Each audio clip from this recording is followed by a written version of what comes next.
नमस्कार, आप देख रहे हैं बिग डिबेट। आपके साथ मैं हूं दीपेश जैन। लंबे इंतजार के बाद आखिरकार प्रदेश के गृह मंत्री और इंदौर जिले के प्रभारी मंत्री डॉक्टर नरोत्तम मिश्रा इंदौर पहुंचे। कई मेल मुलाकातें हुई जिनकी खासी चर्चा भी हुई, लेकिन सबसे ज्यादा चर्चा हो रही है डॉक्टर नरोत्तम मिश्रा के उस बयान की जिसमें उन्होंने पीसीसी चीफ कमलनाथ पर निशाना साधा और सीधे सीधे उनकी तुलना कोरोना से कर दी। जाहिर सी बात है कि कोरोना से कमलनाथ की तुलना होने पर कांग्रेस के नेता नाराज भी हुए और उन्होंने भी जवाब दिए। लेकिन इस बीच सवाल यह है कि क्या चुनाव के पहले अब इस तरह की सियासी बयानबाजियां जो हैं वो शुरू हो गई हैं? आखिर क्यों बीजेपी पर लगातार अटैक कर रहे हैं कमलनाथ? राजभवन पहुंचे, राज्यपाल से मिले, कई मुद्दों पर अपनी बात रखी और उसके बाद इन मुद्दों को लेकर डॉक्टर नरोत्तम मिश्रा ने कमलनाथ पर जो कटाक्ष किया वो भी हम आपको बताएंगे।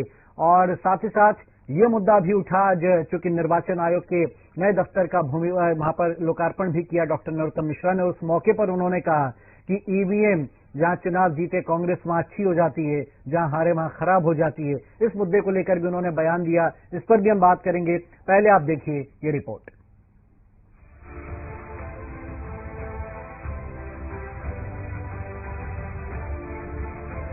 प्रभारी मंत्री बनने के बाद पहली बार इंदौर पहुंचे गृह मंत्री नरोत्तम मिश्रा का दौरा काफी ऐतिहासिक रहा।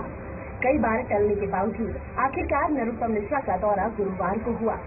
इस दौरान उन्होंने बीजेपी के राष्ट्रीय महासचिव कैलाश विजयवर्गीय के निवास पर भोजन किया तो साथ ही कई कार्यक्रमों में भी शिरकत की। तो कई मंत्री और विधायकों के साथ में चाय पर चर्चा भी की गई। इस दौरान मीडिया से बातचीत में उन्होंने पूर्व मुख्यमंत्री कमलनाथ पर भी निशाना साधा। ओबीसी आरक्षण को 27% करने पर पूर्व सीएम कमलनाथ की मांग को लेकर कहा कि कमलनाथ सिर्फ बातें करते रहे, काम करते तो ये हाल नहीं होता। इसके बाद उन्होंने कमलनाथ पर ये कहकर सबसे बड़ा हमला बोला कि कोरोना और कमलनाथ की वजह से प्रदेश का विकास नहीं हो पाया। वैसे तो मैं कहूं तो 15 महीने वो और 15 महीने ये 30 महीने बहुत विकास चले गए। दोनों चीजें हो गई थी, एक कोरोना में एक कमलनाथ में। इसने विकास को बहुत प्रभावित किया, कमलनाथ जी ने भी और कोरोना ने भी। कमलनाथ जी सरकार बनते ही क्वारंटाइन हो गए, वो वल्लभ भवन से निकलेगी। आ रहे थे वो इंदौर, मैंने सुना था जैकलीन और सलमान के साथ, पर इसी बीच में पता नहीं क्या ग्रहण लगा। और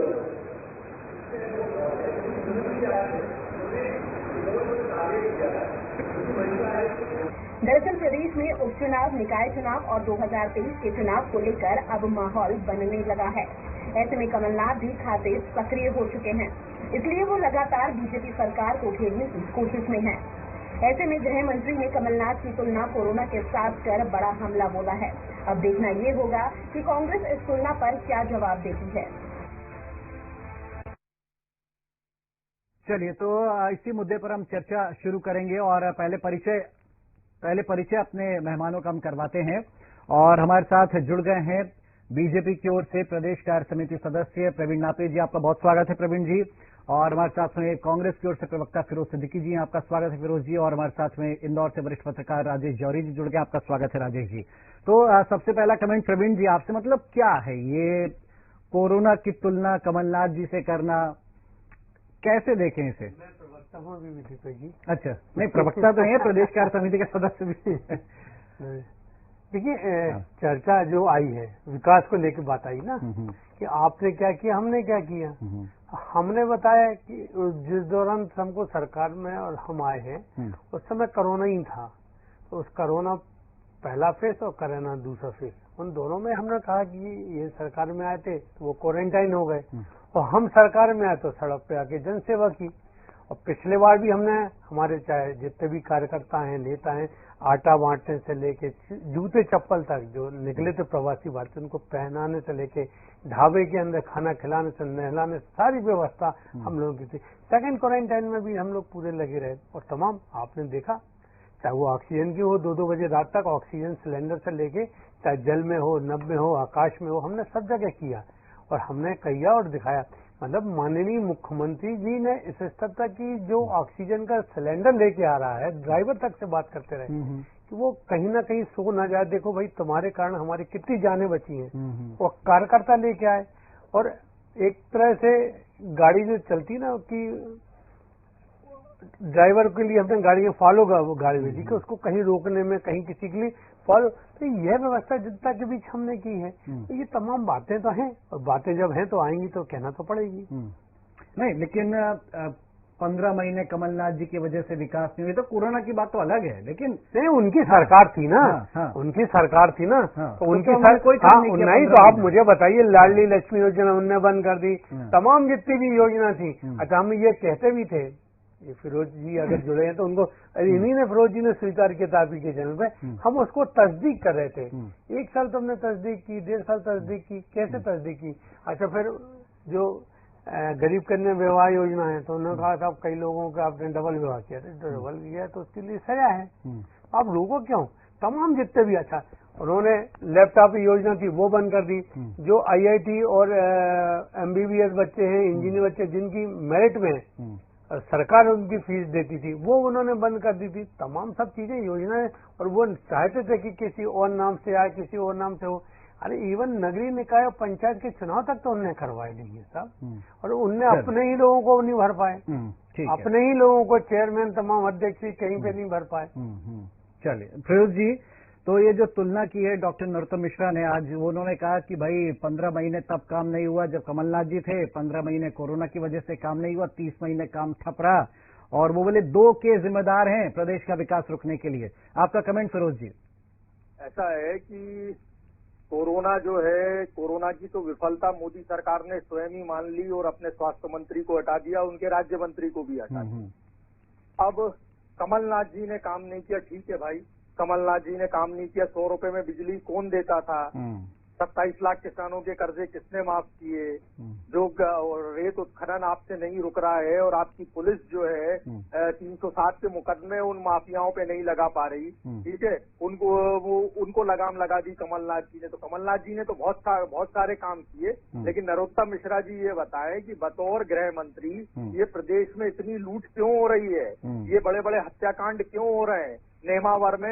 नेमावर कांड में क्यों ग्वालियर हाईकोर्ट को कहना पड़ गया कि इसकी CBI से जांच होना चाहिए? यानी आपकी पुलिस पूरी तरह विफल है, और जो मंत्री हैं वो तो पहली फुर्सत में विफल है। मुझे लगता है कि जो मोदी जी हैं, मोदी जी को मध्य प्रदेश में भी एक कैबिनेट रीशफल कराना चाहिए, और जैसे उन्होंने वहाँ जिम्मेदारी तय की है अपने अपने मंत्रियों की, इसी तरह मध्य प्रदेश में भी तय करनी चाहिए। गृह मंत्री को अपने मंत्रालय के बारे में जवाब देना चाहिए कि उनके मंत्रालय में, उनके विभाग में क्या क्या काम हो रहे हैं, और उनका विभाग जो है वो, इसकी स्थिति ये हो गई कि भोपाल में खुलेआम फायरिंग होने लगी है। भोपाल में लूट, हत्या, डकैती के मामले रोज आ रहे हैं, रोज बच्चियों के साथ उत्पीड़न के मामले आ रहे हैं। तो आखिर हो क्या रहा है प्रदेश में? सुबह ये सरकार बयान देती है, दोपहर में घोषणा करती है, शाम को आरोप लगाती है, और रात में जाके ठंडी AC की हवा खाती है और AC की हवा में सो जाती है। इतना ही तो काम कर रही है ये सरकार। और कर क्या रहे हैं? कमलनाथ जी ने क्या किया, क्या नहीं किया, ये हम गिना देंगे बाद में, लेकिन वर्तमान में आप बताइए कि आप क्या कर रहे हैं? कोरोना का मुआवजा दे रहे हैं या नहीं दे रहे हैं लोगों को? कब से देंगे मुआवजा? अतिथि शिक्षकों को कब से रखेंगे? तीसरी लहर की क्या तैयारी है? वो बताएं। जो हो रही है इसमें किसी अधिकारी की क्यों जिम्मेदारी तय नहीं की गई? हालत ये है कि नेमावर में TI तक की जिम्मेदारी नहीं तय की हमारे माननीय गृह मंत्री ने। ये स्थिति है प्रदेश में, उसको सुधारना पड़ेगा। तो देखिए, एक अटैक आपने किया नापित जी, तो 3 अटैक आप पर भी हो गए। नहीं, कोई अटैक नहीं है। अब उनको तो जान बचानी है ना। मैं कह रहा हूँ ना कि ये कह रहे हैं कमलनाथ जी ने क्या किया, वो तो हम बाद में बताएंगे। किया होता तो आप बताते ना। आपने पीला फॉर्म भरवाया, आपने हरा फॉर्म भरवाया, आपने लाल फॉर्म भरवाया, इसी में आपने चले गए। उसके बाद सहकारिता के लोगों ने ऐसे रद्दी में, टोकरी में डाल दिए। उस चेक पे क्या लिखा था? मुख्यमंत्री कमलनाथ कोई गवर्नर है क्या? कोई गवर्नर है क्या? उन्होंने कहा नहीं, कोई एक आदेश होता है, और सहकारिता विभाग का कोई आदेश होता है, तो आदेश का परिपालन के लिए पत्र लिखा जाता है, सरकार की तरफ से जाता है। पहला दौर में कितना होगा, दूसरे दौर में कितना होगा, तीसरे दौर में कितना होगा। अरे इन्होंने तो यह स्थिति ला दी थी कि बियर की मशीनें लगने वाली थी, वो पास भी हो गए थे प्रस्ताव। अगर मैं झूठ कहता हूँ तो मैं सार्वजनिक माफी मांगने को तैयार हूँ। बता देंगे कि वहाँ पर MP नगर और कई जगह पर तो शराब की मशीनें लग गई थी, और जो आपका जो डिस्पोजल गिलास होते हैं, उनमें 20 रुपए 25 रुपए में ऐसे में गिलासों में बनने की आपने वो व्यवस्था कर दी थी। और आप हमको बता रहे हो कमलनाथ जी ने अगर किया होता तो आप बताते। आप लोकसभा पूरा का पूरा किस चुनाव कैसे हार गए। अब लगातार भाई सिंधिया जी क्यों गए? सिंधिया जी ने कहा अच्छा टीचर हैं जो प्रोफेसर हैं उन्होंने सिर मुंडवाए थे साहब, उन्होंने सिर मुंडवाए थे और हम लोग तो वही। लेकिन कमलनाथ जी को अटैक क्या आप केवल इसीलिए कर रहे हैं आप लोग कि भाई वो एक्टिव हो गए हैं, चुनाव आने वाला है और 2018 में जो है भले ही हल्की सही लेकिन एक चोट तो दी थी उन्होंने, कुछ सीटों से आपको पीछे छोड़ दिया था, तो क्या ये बड़ी वजह है? विधानसभा की बात कर रहा हूँ, 18 की बात, लगभग उन्हीं के विधायक फिरोज जी मेरे बहुत अच्छे मित्र हैं। पर अगर यहाँ बात हो रही है क्योंकि मैंने एक बार और कहा था किसी को मित्र बोला था, भाई बोले नहीं आप कांग्रेस के हैं और हम बीजेपी के, हम ठीक है। अब मैं आपको ये बता रहा हूँ इन्हीं के यहाँ से जो लोग हारे थे इन्हीं के विधायक को चिल्ला कौन रहा था सर्वे सर्वे सर्वे सर्वे सर्वे। मैंने तो नहीं कहा ना। और कौन सी बात कहते थे? गांधीवाद की बात करते थे। एक जो कोई आए थे ग्वालियर से, उन्होंने बीजेपी कहीं कौन से हिंदू सेना के थे कहाँ के थे, अरुण यादव ने खोल के कहा था कि कांग्रेस चलेगी कि गांधीवाद, वोट से समर्थक जो खूब कहते थे अब इन्हीं के आने लगे हैं। उसको इन्होंने सफाई नहीं दी, न रोक पाए। और अरुण यादव जी ने तो खोल के कहा था और एक आध दो लोग मानक अग्रवाल को इन्होंने हटाई दिया। इतना वरिष्ठ व्यक्ति मानक अग्रवाल जी जो इनको देते थे, क्यों भैया क्यों हटाया आपने? अच्छा आप करते कुछ हो नहीं, तब भी मुख्यमंत्री थे, तब भी कहीं संभाग में नहीं जाते थे, अभी भी। तो आज मैंने अखबारों में पढ़ा है कि अजय सिंह के चक्कर में किसी को चौधरी जी को वो हटाने वाले हैं रीवा से। तो आपकी अपनी खुद की करनी इतनी है। ट्विटर व्हाट्सएप इन पे समेट के रह गई है कांग्रेस। आप बता दें, नहीं हम बता रहे हैं ना, आप मुझे बता दीजिए कोई मध्य प्रदेश सरकार के खिलाफ इन्होंने कोई प्रदर्शन किया हो, प्रदर्शन की स्थिति बनी थी, ट्रैक्टर लेके आएंगे, वो करते हैं प्रदर्शन तो आप लोग केस लगा देते हैं।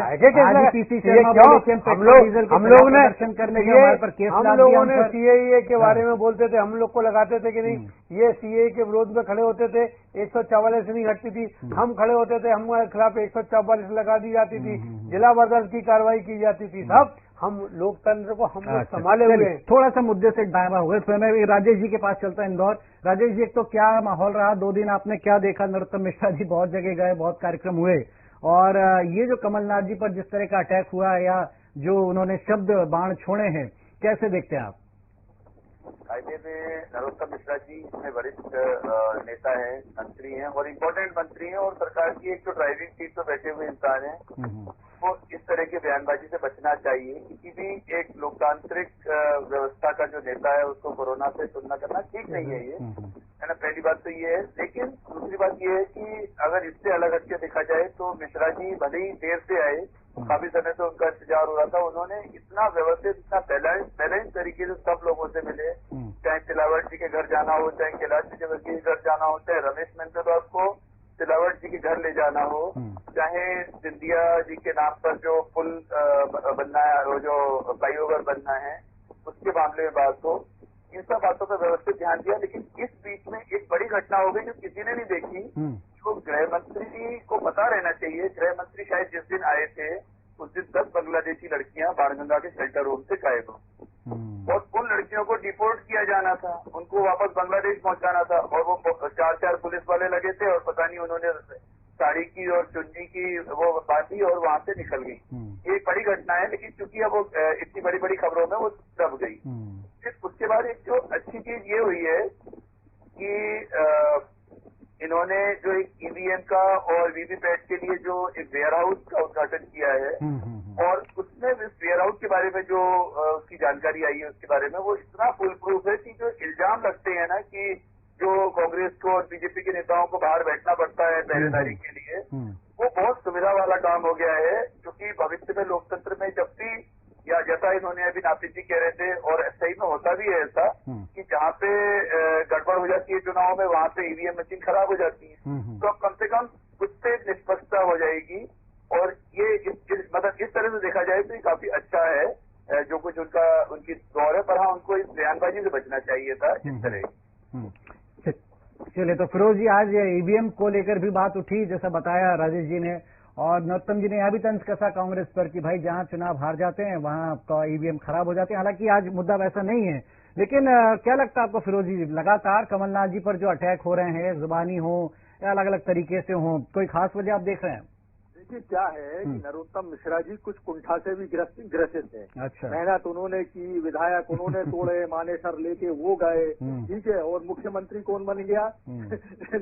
शिवराज सिंह जी बन गए। तो उनको अब आप देखिए, अभी राजेश जी कह रहे थे कि इतनी बड़ी घटना हुई कि बांग्लादेशी लड़कियां जो है पुलिस को चकमा दे के भाग गई और ये पूरे देश में हंगामा काटती है बीजेपी की, बांग्लादेशी घुसपैठी है, बांग्लादेशी घुसपैठी है। ये तो पहली विफलता है कि आप जब गृह मंत्री जिस शहर में है वो गृह मंत्री की नाक के नीचे से बांग्लादेशी जो है महिलाएं जो है निकल के भाग जाए पुलिस को चकमा देके, मैं समझता हूं उनको इस्तीफा दे देना चाहिए। और ऐसे गृह मंत्री की आवश्यकता नहीं है प्रदेश को कि जो उल्टा जो है विपक्ष को कोसने लगे अपनी गलतियां देखने की जगह। अब इस बात पे तो मामला बनता है, एक नेमावर का कांड हो गया, एक ये बांग्लादेशी महिलाओं का कांड हो गया। मैं समझता हूं अब नरोत्तम मिश्रा जी को इस्तीफा दे देना चाहिए और तो मुझे लगता है कि नैतिकता के आधार पर नैतिक जिम्मेदारी लेते हुए उनको इस्तीफा देना चाहिए। और कमलनाथ जी पे टॉन्ट करने से या कमलनाथ जी के खिलाफ बोलने से जनता क्या घास थोड़ी खा रही है, जनता भी समझ रही है कि सरकार आपके पास है, चुराई हुई सरकार भारतीय जनता पार्टी के पास है। तो भारतीय जनता पार्टी की जिम्मेदारी है कि वो अब जनता का ध्यान रखे, जनता के हितों की रक्षा करे, जनता के लिए काम करे। तो अब आप काम तो कर नहीं रहे, किसी को मुआवजा नहीं दे रहे, किसी को किसी की तीसरी लहर की तैयारी नहीं कर रहे, तो वो कैसे चलेगा? प्रवीण जी जवाब दे दीजिए, बहुत सारी बातें कह दी फिरोज जी ने, और जो इस्तीफे की बात करें उस पर जरूर मैं आपका कमेंट चाहूंगा। देखिए इनके जो गृह मंत्री थे, रीवा में कांड हुआ था, रीवा में बच्चे की अपहरण हुआ था, उसके बाद पैसे दिए थे बच्चे। गृह मंत्री ने वहां तक जाने का कष्ट नहीं किया।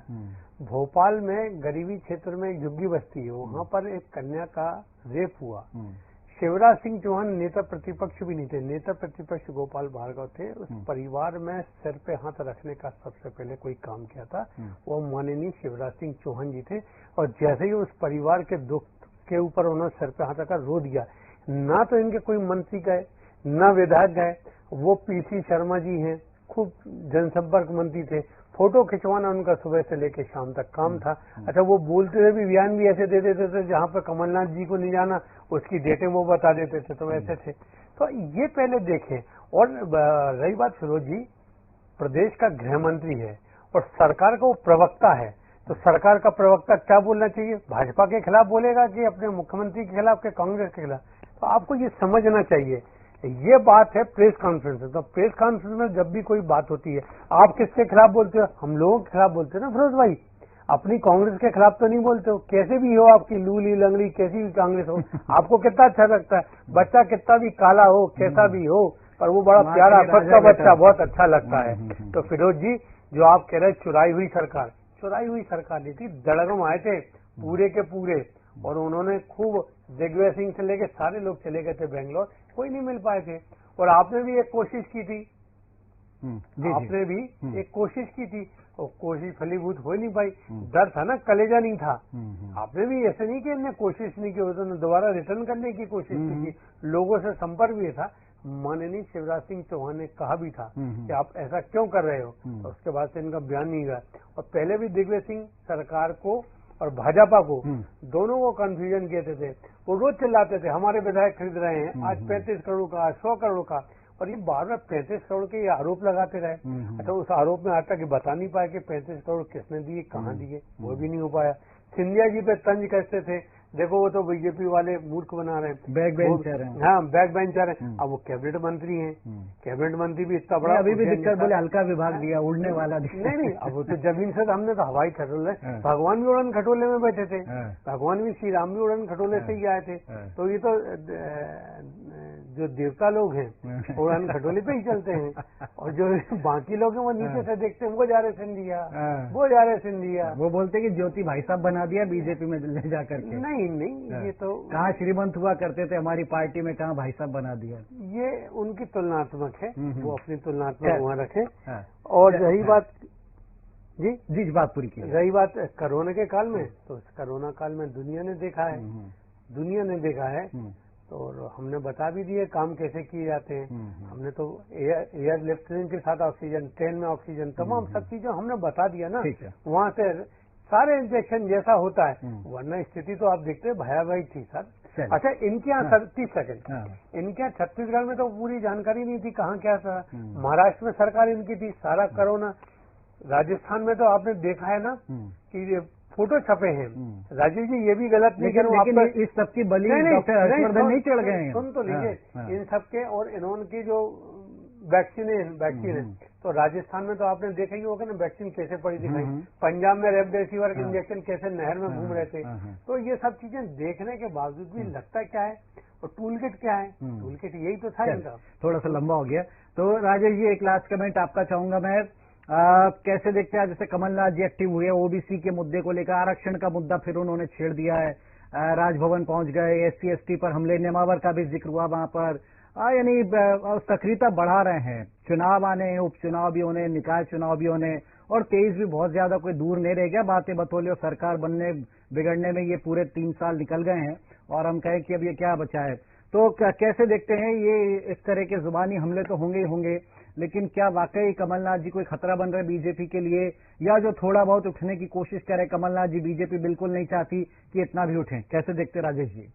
इसमें जो सबसे बड़ी बात ये है कि कमलनाथ जी कांग्रेस में एक जो है निर्विवाद एक नेता बन के उभर गए हैं। ये कन्फर्म है। बीजेपी को अगर थ्रेट है, अगर कोई खतरा दिख रहा है, सिर्फ कमलनाथ जी से दिख रहा है।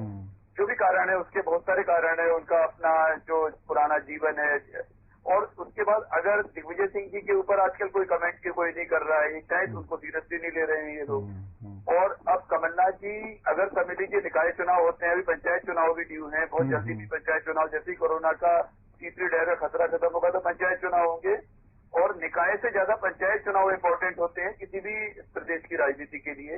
तो ये दोनों चुनावों पे जो फोकस है, अब उनको मालूम है कि बहुत सारे मुद्दे हैं, और क्योंकि कमलनाथ खुद आगे बढ़ के बैटिंग कर रहे हैं, खुद मैदान में आ रहे हैं, तो इसलिए लड़ाई उसी से करनी पड़ेगी ना जो खुद मैदान में आ रहा है, जो लड़ाई कर रहा है। तो इसलिए, और जहां तक लोकतंत्र की का मसला है, कमलनाथ जो भी कर रहे हैं, चाहे गवर्नर हाउस गए या फिर इसके ओबीसी आरक्षण के लिए, आरक्षण जैसी बातों के लिए या लोन माफी जैसी बातों की राजनीति कांग्रेस को अब छोड़ देनी चाहिए, क्योंकि इसी तरह की पॉलिटिक्स के कारण जो है बहुत सारा नुकसान ऑलरेडी सिर्फ कांग्रेस का नहीं, सिर्फ बीजेपी का नहीं, देश का हो चुका है।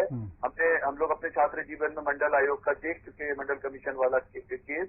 तो अब इस तरह की राजनीति नहीं करनी चाहिए। आरक्षण जो है, जो जैसा चल रहा है वैसे ही काफी खराब स्थिति है अगर देखा जाए तो। ठीक बात है। और आप एक नई समस्या पैदा कर रहे हैं अब नए लोगों में, उनके वो जो सेंसेस है उनके जगा रहे हैं, और उनकी डिजायर नहीं। तो देखिए ना राजेश जी, इसमें कोई कांग्रेस कम थोड़ी ना है। बीजेपी सरकार क्या करती है, उन्हें कैसा पदोन्नति में आरक्षण, हम तो सुप्रीम कोर्ट तक ले जाएंगे इस मामले को। तो ये चलता रहेगा। आरक्षण इन लोगों के लिए जो है वोट बटोरने का एक जरिया भर है। फिरोज जी को बुरा लगे, चाहे प्रवीण जी को बुरा लगे, सच यही है और कुछ नहीं है। अब वो हमको बुरा क्यों लगेगा? हाँ, हाईकोर्ट में इनकी सरकार थी 2019 गिरा ना? नहीं कौन गया था? इनके यहाँ से सॉलिसिटर जनरल तक खड़ा नहीं हुआ था कोई भी।